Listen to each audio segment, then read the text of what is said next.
kind of special for me. Just a matter of maybe 5 years ago, I was sleeping on the back of this building here in the corner, and me and our friend used to sit and watch this empty lot go to waste, and we would dream about how it would be great if they would turn it into some affordable housing. But of course, it was always met with, yeah, right, the city never let that happen. They're going to build some condos and let some yuppie from San Francisco move in.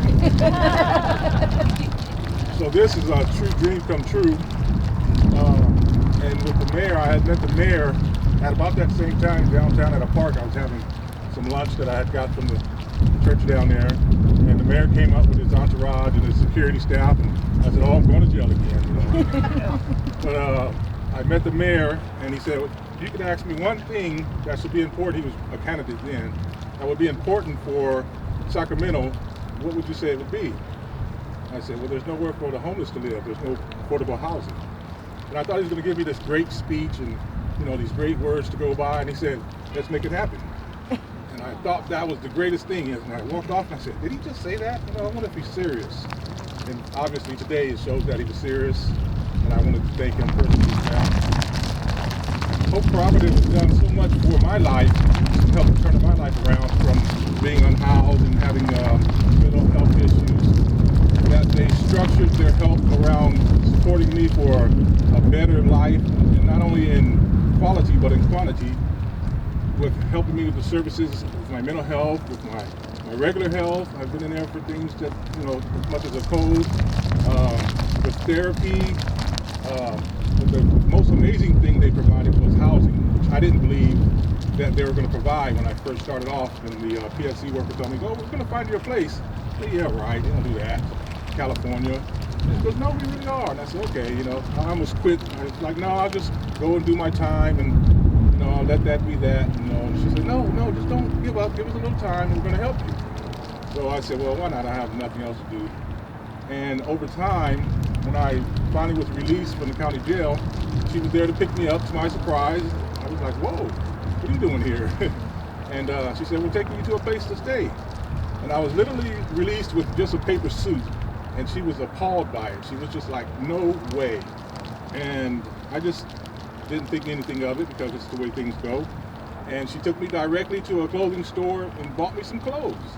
And that was amazing to me in itself, that she would take me somewhere on the first day and buy me some clothes.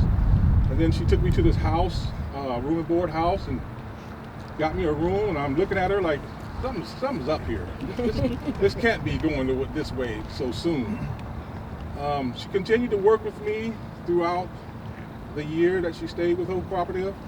And she helped me with every aspect of turning my life around. If I was feeling down and out, she gave me supportive words. I needed to make an appointment, which I had to go to mental health court for a year every week. She took me to every week. She would show up and take me. And I just thought that was amazing.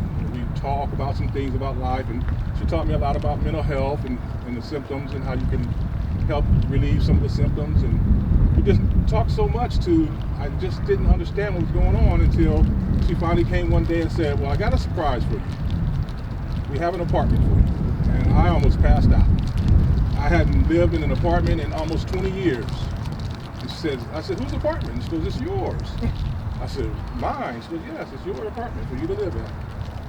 Well, to fast forward to today, just at the beginning of this month, my new PSC worker moved me into a much bigger apartment, a much greater neighborhood, and it's just spectacular. You know, I just can't believe it still, the things that Hope Cooperative does with their services for us.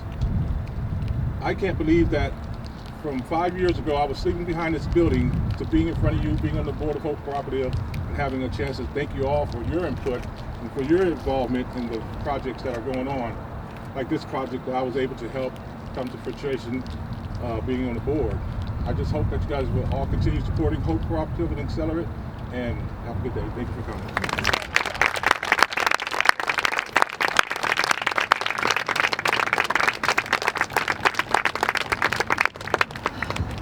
Okay, well, I'm really glad we already took the picture because we've smeared our makeup.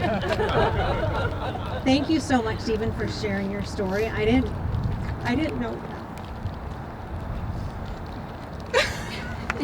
We're just up here Anyway, I know. And so- I've known Stephen a long time. I didn't know some of the parts of that He was story, not on the so. program because we didn't. When he told us when we were just chatting that he used to live in a tent behind the site, we were like, well, he has to tell his story because anyway, we're gonna make everyone cry.